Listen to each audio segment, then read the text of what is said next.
오늘은 정말 충격적인 사연을 준비했습니다. 상견례 날 그 누구도 상상할 수 없었던 일이 벌어졌습니다. 예의 없는 사돈댁에 분노한 70대 아버지가 결혼식 당일 결국 파혼을 결심하는 충격적인 이유까지. 그 시작은 사소한 실수일 수도 있었지만 상견례 자리에서 벌어진 그 사건, 여러분도 함께 느껴보세요. 특히 청바지를 입고 등장한 사돈댁의 태도는 과연 어떤 결과를 불러왔을까요? 지금 바로 그 이야기를 들어보시죠.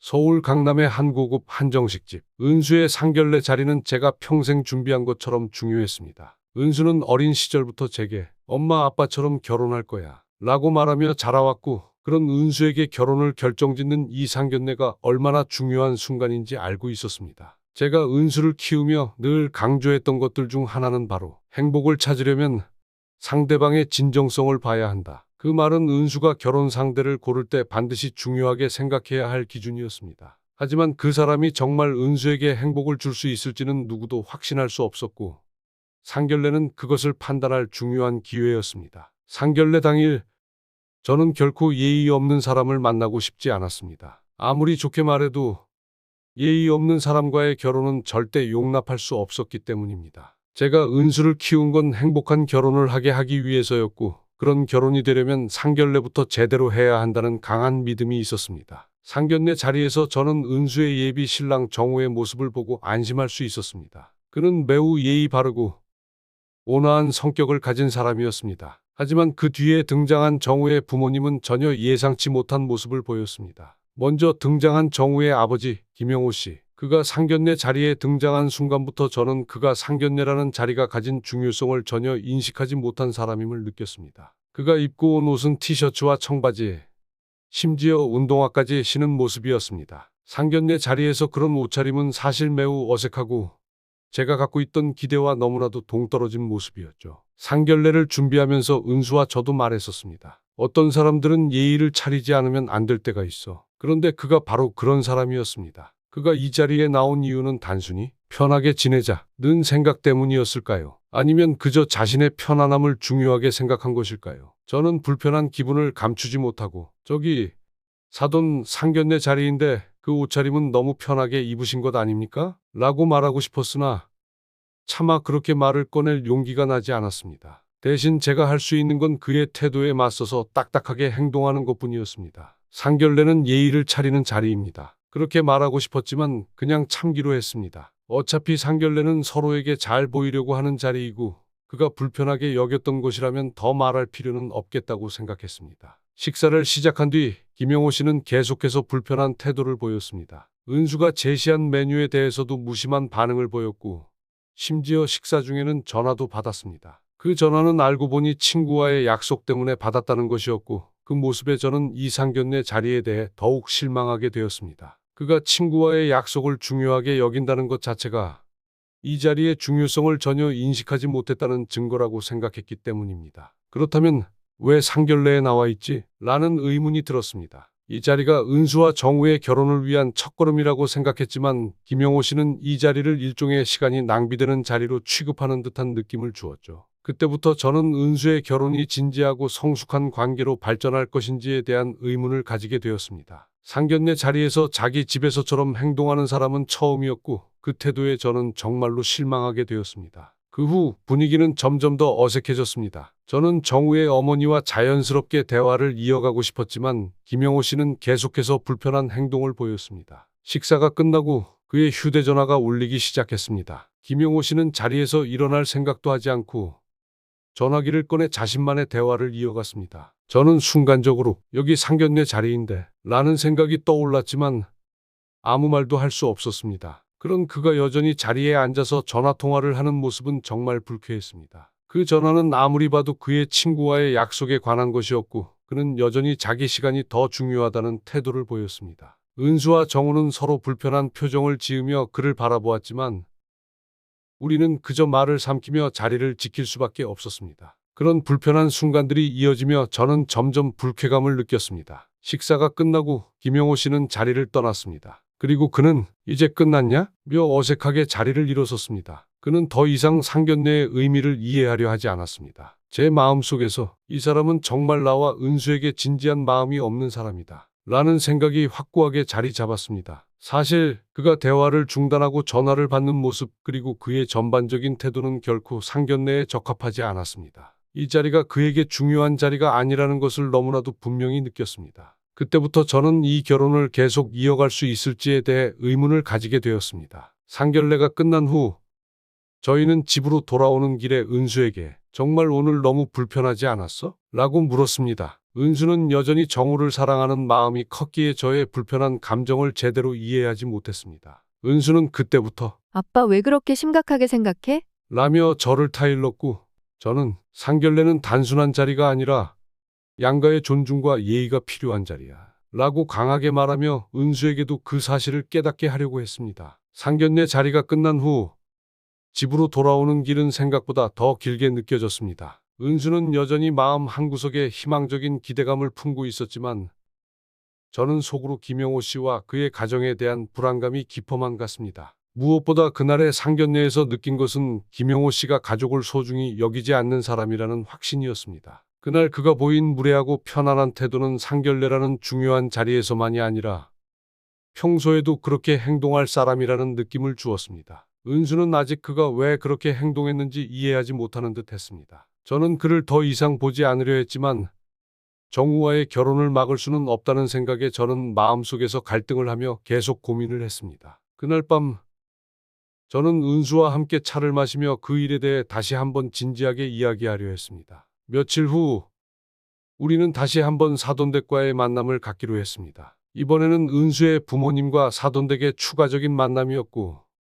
저는 그날만큼은 김영호 씨가 예의 있는 태도를 보일 거라 믿고 싶었습니다. 그러나 그 믿음은 완전히 깨졌습니다. 김영호 씨는 또다시 그 자리에 등장하면서 티셔츠와 청바지 차림으로 나타났고 이번에는 그가 미리 말하지도 않고 스마트폰으로 게임을 하며 식사를 시작했습니다. 저는 정말로 이 자리가 어떤 식으로든 상견례라는 엄숙한 의미를 가질 수 있을까 하는 생각이 들었습니다. 그의 태도는 점점 더 지나치게 자연스러워지고 예의라는 것은 찾아볼 수 없었습니다. 그와의 대화는 점점 불편한 상태로 흐르고 결국 우리는 다시금 서로 눈치만 보며 대화를 이어가게 되었습니다. 이날 저는 다시 한번 김영호 씨의 성격에 대해 더 확신을 가지게 되었습니다. 그는 예의나 존중보다는 자기 편안함만을 중요시하는 사람이었고 그 사람과의 관계가 결혼이라는 중요한 결정을 함께 나누기에는 부적합하다고 느꼈습니다. 저는 내심 이 결혼을 계속할 수 있을지에 대한 불안을 더욱 크게 느꼈습니다. 며칠 후 은수와 정우는 결혼을 진행하려 했습니다. 하지만 저는 여전히 그들의 결혼에 대해 마음속 깊은 곳에서 불안한 감정을 지울 수 없었습니다. 김영호 씨와 그 가족이 가진 태도와 그들이 상견례를 중요하게 생각하지 않는 모습은 제가 생각했던 양가 부모님과의 존중과 상호 이해와는 너무나도 달랐습니다. 저는 은수에게 은수야, 정말로 결혼을 할 수 있겠니? 너는 그 사람들의 태도를 어떻게 생각해? 라고 물었습니다. 은수는 약간 당황하며 그분들이 다 그런 게 아니야. 아빠는 그냥 편한 사람이고 나는 정우랑 결혼하고 싶어. 라고 대답했습니다. 그 말을 들으며 저는 은수의 결혼에 대한 진지함이 얼마나 큰지 그만큼 김영호 씨의 태도가 결혼의 문제로 다가올 수 있다는 점을 그녀가 전혀 깨닫지 못하고 있다는 사실이 안타까웠습니다. 그 사람들 너희 결혼을 진지하게 생각하고 있지 않은 것 같아. 저런 태도로 너희 결혼을 할 수 있을까? 저는 은수에게 말을 이었습니다. 너는 정말 그 사람들에 대해 제대로 알고 결혼을 결심하는 거야? 하지만 은수는 여전히 정우는 좋아. 아빠도 그냥 그렇게 대하는 사람일 뿐이야. 라고 대답했습니다. 그 말을 듣고 저는 마음속에서 진지한 고민에 빠졌습니다. 시간이 지나면서 김영호 씨와의 상견례 후폭풍은 계속해서 제 마음속에서 깊어졌습니다. 그리고 은수의 결혼식이 다가오면서 저는 그동안 상견례에서 느낀 불안감을 해결하기 위해 어떻게든 대화를 시도해야 한다는 마음이 들었습니다. 그리하여 최종적으로 결혼식에 대한 결정을 내리기 전에 한 번 더 김영호 씨와의 대화를 시도할 결심을 했습니다. 결혼식 전날 저와 은수 그리고 김영호 씨는 마지막 만남을 가졌습니다. 저는 그 자리에서 직접적으로 그의 태도에 대해 물어보기로 결심했습니다. 김영호 씨, 은수를 위해서 결혼을 축하해 주시는 거죠? 라고 묻자 김영호 씨는 눈을 피하며 대답했습니다. 결혼? 뭐, 지들 마음대로 하라고. 라고 말한 순간 저는 그 사람의 태도에 더 이상 참을 수 없게 되었습니다. 상견례 때와 마찬가지로 그는 예의를 모르고 자기 방식으로 행동하는 사람이었고 그 모습은 아무리 봐도 결혼을 앞두고 신경 써야 할 예의와 존중을 가질 수 없는 사람이었습니다. 김용호 씨는 아무리 자리를 꾸미려 해도 그의 불편한 태도는 계속해서 떠오르는 것처럼 제 마음속 깊은 곳에서 불편함을 자아냈습니다. 은수와 정우는 자리에 앉고 우리는 대화를 시작했지만 김용호 씨는 게임을 하며 여전히 스마트폰을 만지작거렸습니다. 대화는 점점 어색해지기 시작했습니다. 은수는 오늘은 정우랑 나랑 결혼식을 앞두고 가족끼리 다 함께 의미 있는 시간을 보내려고 했는데 라며 겨우 대화를 이끌어갔지만 김용호 씨는 그 말을 무시한 채 게임에만 집중하고 있었습니다. 그 상황을 보고 저는 결국 자신의 감정을 더 이상 숨길 수 없었습니다. 저는 김용호 씨에게 다시 한번 말하기로 결심했습니다. 김용호 씨,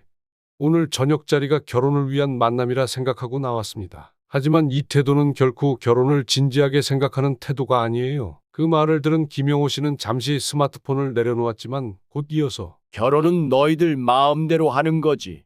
왜 이렇게 굳이 복잡하게 생각하냐? 라며 불편한 대답을 했습니다. 그 순간 저는 더 이상 대화를 이어가고 싶지 않았습니다. 더는 참을 수 없었습니다. 그날 저녁은 결국 불편하게 끝났습니다. 그리고 저는 밤새 잠을 이루지 못했습니다. 결국 결혼식을 준비하는 은수에게 이 사실을 어떻게 전할 것인가에 대한 고민이 더욱 깊어졌습니다. 결혼을 계속해서 진행할 수 있을까? 김용호 씨의 태도를 이해하고 결혼을 지지하는 것이 맞을까? 다음 날 아침 은수와 함께 마지막으로 이 대화를 나누기로 결심했습니다. 은수야, 너는 정말 김용호 씨가 아빠로서 그리고 가족으로서 준비된 사람이라고 생각하니? 저는 은수에게 그 질문을 던졌습니다. 은수는 고개를 숙이며 잠시 생각하더니 나는 시아버지가 나쁜 사람이라 생각하지 않아. 그 사람은 그냥 편하게 살고 싶어 하는 사람이야. 라고 대답했습니다. 그 말에 저는 답을 할 수 없었습니다. 이제 저는 결혼을 진지하게 고민해봐야 할 시점에 이르렀습니다. 은수의 결혼에 대한 진지함을 믿고 싶었지만 김용호 씨의 태도가 그만큼 큰 장벽이 되고 있음을 부인할 수 없었습니다. 그날 결국 저는 은수에게 결혼을 중단할 것을 제안했습니다. 결혼식 당일 저는 마음속으로 이미 결정이 내려졌습니다. 결혼식은 단순히 두 사람의 결합만을 의미하지 않았습니다. 김용호 씨와 그의 가족은 그들의 무례함과 예의 없는 태도로 모든 것을 엉망으로 만들었습니다. 저는 더 이상 그 사람들 속에서 은수의 행복을 찾을 수 없다고 확신했습니다. 그날 결혼식이 시작되기 전 모든 상황이 예상치 못한 방식으로 돌변하게 되었습니다. 결혼식은 진지하고 엄숙한 순간이어야 했습니다. 그날 아침 저는 모든 것을 완벽하게 준비하고 싶었지만 김용호 씨와 그의 가족은 처음부터 그 분위기를 망쳤습니다. 결혼식이 시작되기 전에 김용호 씨는 여전히 예의 없는 행동을 멈추지 않았습니다. 그가 나타난 순간부터 불길한 예감이 들었습니다. 결혼식장에서 신랑과 신부가 중요한 순간을 기다리며 신경을 쓰고 있는데 김용호 씨는 전혀 그런 상황을 이해하지 못한 채 친구들과 담배를 피우며 떠들고 있었습니다. 그들의 목소리는 결혼식장의 분위기를 깨뜨리고 식장에 들어선 사람들은 그의 행동에 충격을 받았습니다. 결혼식 당일 가족과 친구들은 신랑과 신부의 행복한 순간을 함께 축하하는 자리가 되어야 한다고 생각했지만 김용호 씨는 마치 그 자리가 파티처럼 여겨졌습니다. 결혼식이 시작되었을 때도 그는 여전히 친구들과 함께 웃고 떠드는 모습을 보였습니다. 결혼식이 진행되면서 저는 은수와 정우의 행복한 결혼식을 보기 위해 최선을 다하고자 했습니다. 하지만 그 순간 김용호 씨의 태도는 계속해서 제 마음을 뒤흔들었습니다. 결혼식 중간 김용호 씨는 예의를 지키는 척하지 않고 자신이 원하는 대로 행동하며 떠들고 있었습니다. 신랑 정우는 그의 행동에 대해 불편한 기색을 보였지만 김용호 씨는 그런 반응을 아랑곳하지 않았습니다. 그의 행동은 결혼식에 참석한 모든 이들을 불편하게 만들었고 은수는 슬픔에 잠겼습니다. 정우와 은수는 결혼식의 가장 중요한 순간인 서약을 주고받는 자리에 섰습니다. 하지만 그때 김용호 씨는 결혼식을 방해하며 자리에서 일어나 사람들에게 인사하며 떠들기 시작했습니다. 신랑과 신부의 중요한 순간을 망치는 그 태도에 모든 하객들은 불쾌감을 감추지 못했고 저는 은수가 얼마나 상처를 받았을지 상상조차 할 수 없었습니다. 그 순간 은수의 눈에 눈물이 고였고 저는 더 이상 참을 수 없었습니다. 그녀는 눈물을 닦으며 저에게 다가와 속삭였습니다. 아빠, 나 정말 이 결혼을 계속할 수 있을지 모르겠어. 결혼식의 분위기는 완전히 어지러워졌습니다. 은수는 결혼식장에서 나와 홀로 앉아 울고 있었고 저는 그 모습을 지켜보며 결혼식의 의미와 가족 간의 예의를 되새기기 시작했습니다. 김영호 씨의 태도는 더 이상 결혼식을 존중하는 것이 아니라 자신만의 방식으로 자리를 차지하려는 의도를 담고 있었습니다. 그 순간 저는 최종 결정을 내리기로 했습니다. 은수를 데리고 결혼식을 중단시켜야 한다는 생각이 강하게 들었습니다. 저는 그 상황에서 은수에게 다가가 조용히 속삭였습니다. 은수야, 이 결혼은 다시 생각해봐야 할 것 같아. 우리가 이 결혼을 진행할 수 있을지 모르겠어. 은수는 잠시 주저했지만 결국 눈물을 흘리며 말했습니다. 아빠, 나도 지금까지 힘들었어. 하지만 시아버지의 행동이 너무 불편하고 그 사람들은 결혼을 진지하게 생각하는 것 같지 않아. 결국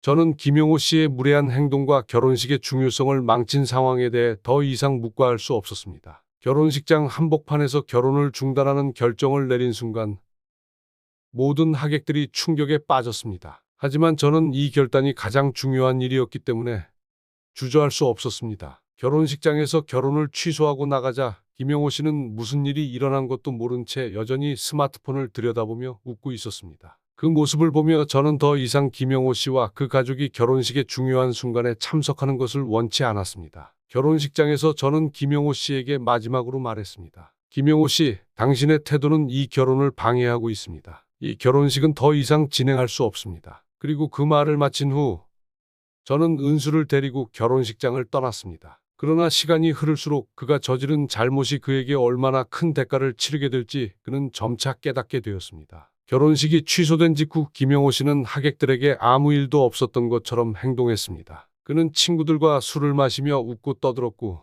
신랑과 신부는 그저 혼란스러운 상황에서 떠나야 했습니다. 그날 저녁 김영호 씨는 여전히 자신이 한 일에 대해 아무런 후회도 하지 않았습니다. 그는 자신의 행동이 결혼식의 분위기를 망쳤다는 사실조차 깨닫지 못하고 있었습니다. 하지만 그 후 시간이 지나면서 그의 가족들에게서 냉담한 반응을 받기 시작했습니다. 은수는 결혼식을 취소한 이후 김영호 씨와의 연락을 끊었고 정우도 아버지에게 점차 거리를 두기 시작했습니다. 김영호 씨는 처음엔 그저 그럴 수 있지 라고 생각했지만 은수와 정우의 차가운 태도가 계속되자 무언가 잘못되고 있다는 것을 깨달았습니다. 은수는 결혼식 당일 이후 마음속으로 김영호 씨와 그의 가족을 영원히 떨쳐내기로 결심했습니다. 그 결정을 내리기 전 은수는 정우와의 대화를 통해 결혼식을 다시 시작하기로 했습니다. 그러나 그들은 김영호 씨와 그의 가족이 포함되지 않게 할 것을 결정했습니다. 그들은 결혼식의 기획을 다시 잡으며 가족들만 초대하여 조용하고 편안한 결혼식을 하기로 마음먹었습니다.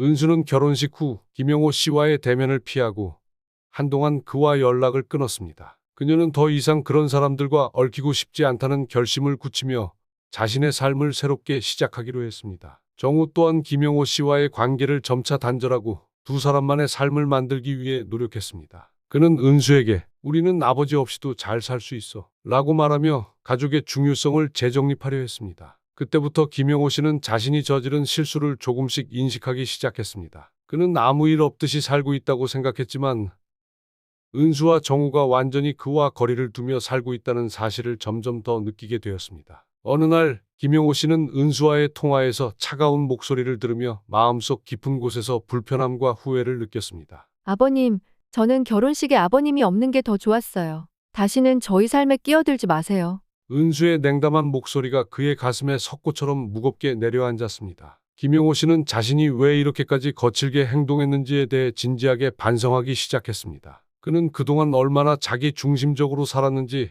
가족에 대한 배려가 부족했는지에 대해 생각하지 않았습니다. 하지만 그 후 그는 그 실수를 바로잡기 위해 무엇을 해야 할지에 대해 고민하기 시작했습니다. 이제는 은수와 정우를 되돌릴 방법을 찾아야 한다고 느꼈습니다. 김영호 씨는 이제 자기 자신에 대한 부끄러움과 가족들과의 불화로 인해 점차 더 큰 고통에 시달리기 시작했습니다. 그의 행동은 결혼식 취소 후 외부에서도 입방아에 오르내리기 시작했습니다. 사람들이 그를 무례한 아버지, 가족을 망친 사람이라 부르며 비난하기 시작했고 그의 직장에서도 그의 태도에 대한 불만이 제기되었습니다. 김영호 씨는 자신이 결혼식장에서 저지른 행동이 단순히 한 번의 실수가 아니라 그가 사회와 가정에서 얼마나 소외된 사람으로 보였는지를 깨달았습니다. 그의 동료들은 그를 조롱하며 그가 얼마나 무례하게 행동했는지를 입에 올리기 시작했습니다. 그들은 결혼식의 이야기에서 김영호 씨의 무례함을 예로 들며 비웃었습니다. 그의 자존심은 산산조각이 나고 그는 더 이상 얼굴을 들고 다닐 수 없는 처지가 되어버렸습니다. 어느 날 김용호 씨는 은수에게 다시 전화를 걸어보았습니다. 그는 자신의 실수를 사과하고 그녀와의 관계를 회복하고 싶다는 의사를 표현했습니다. 하지만 은수의 대답은 차갑고 단호했습니다. 아버님, 저는 더 이상 그런 사람을 제 삶에 원하지 않아요. 진심으로 후회한다고 해도 이제 와서 뭐가 달라지겠어요? 그 순간 김용호 씨는 모든 것을 상실했다는 느낌이 들었습니다. 그는 은수와 정우를 회복할 수 없다는 사실을 깨닫고 자신의 무례한 행동으로 인해 가족을 영원히 잃었다는 사실에 충격을 받았습니다. 더 이상 그와 함께할 사람은 없었고 혼자 남은 김용호 씨는 완전히 무너졌습니다. 시간이 지나면서 김용호 씨는 자신이 저지른 실수가 그토록 치명적일 수 있다는 것을 깨달았습니다. 은수와 정우는 더 이상 그와의 관계를 회복할 생각이 없었고 그는 자기 자신을 되돌아보며 그동안 얼마나 가족에게 상처를 주었는지에 대해 깊이 반성하기 시작했습니다. 하지만 그가 느낀 후회의 감정은 결국 너무 늦은 후회였으며 더 이상 가족들의 마음을 돌릴 수 없었습니다. 이제는 그가 바꿀 수 있는 것은 자신의 마음뿐이었고 그 역시 그것을 깨달았을 때는 이미 가족의 품에 돌아갈 수 없는 거리가 되었음을 이해하게 되었습니다. 이 모든 과정은 김용호 씨의 무례함이 결국 자신에게 어떤 대가를 치르게 했는지를 명확히 보여줍니다. 그의 후회는 그의 자존심을 회복할 수 있는 기회를 잃게 만들었고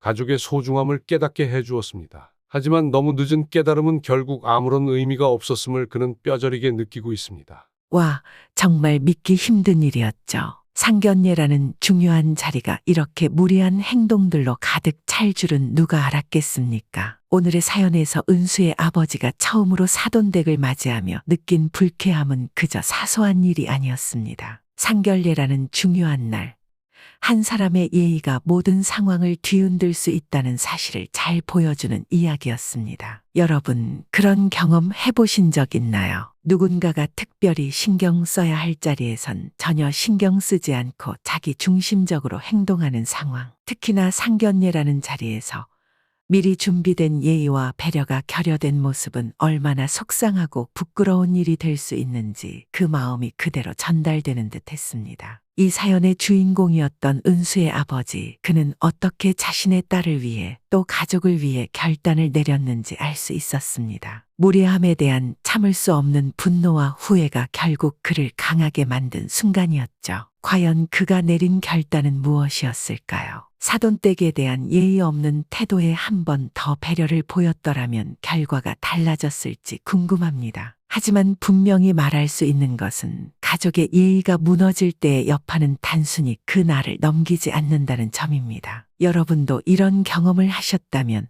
어떻게 반응하셨을까요? 그런 무례한 행동을 보고 어느 정도까지 참아야 하는지 생각해 보게 됩니다. 늦봄의 지혜, 당신의 달려온 시간들과 노력이 참으로 존경스럽습니다. 구독과 좋아요는 큰 힘이 됩니다.